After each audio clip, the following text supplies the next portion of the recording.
Hi, I'm Ben Mankiewicz. Thanks for joining us on TCM for the first day of this year's 31 Days of Oscar Film Festival, a decades-long tradition on the network leading up to the Academy Awards ceremony. For 31 days, we present nothing but Oscar-nominated and Oscar-winning movies.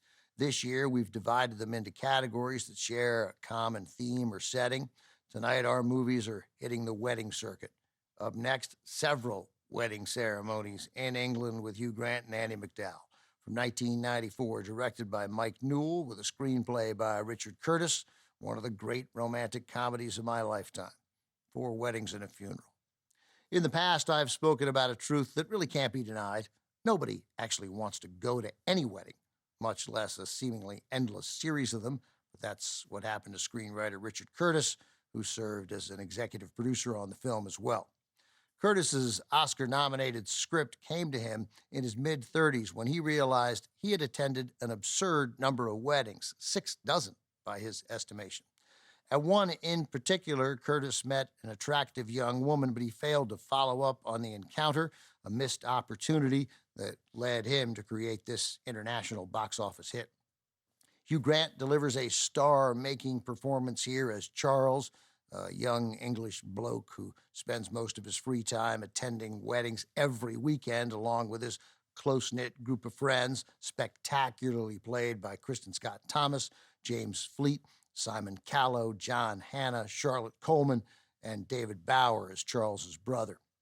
As Charles rather soberly states during his otherwise hilarious reception speech at the first wedding, he's in bewildered awe of anyone who makes this kind of commitment. Yet he's just met an American woman, that's Andie MacDowell, whose charms threaten his carefree bachelorhood.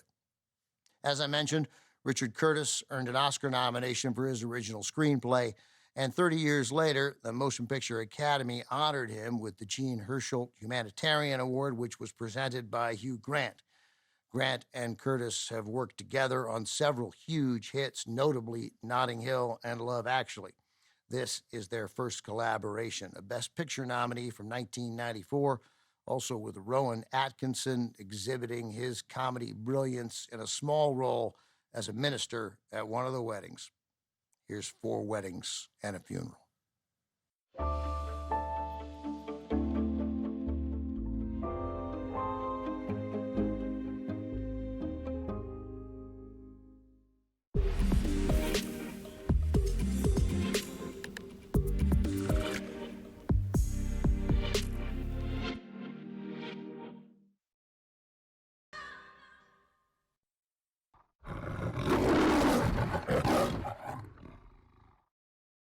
As you just saw, the cast in 4 Weddings and a Funeral was exceptional. But I have to say that Hugh Grant was exceptionally exceptional, displaying all the wry, self-deprecating English humor and charm that has become his trademark on and off the screen. Thanks to his delivery of Richard Curtis's line about skulking around here for a bit, I suspect thousands of men like me spent years searching for a woman who, like Andie MacDowell, could skulk if skulking were required. Hugh Grant was already a rising star in England, but with his performance as Charles, he became an international superstar and won a BAFTA, a British Academy Award, for Best Actor. Our corresponding American Academy has yet to honor Grant with a nomination, which is no reflection on what an incredible actor he is, as we know from all the other actors who never got a nod, like Edward G. Robinson, Myrna Loy, Joseph Cotten, and Fred MacMurray, just to name a few.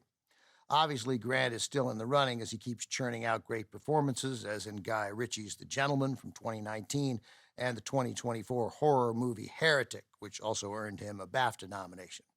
Coming up, the movie that made Dustin Hoffman a star and gave him his first Oscar nomination under the Oscar-winning direction of Mike Nichols. The Graduate is next on TCM. Next on TCM, The Graduate, then High Society, and later Smilin' Through. Grin and Bear It with Oscar Tonight.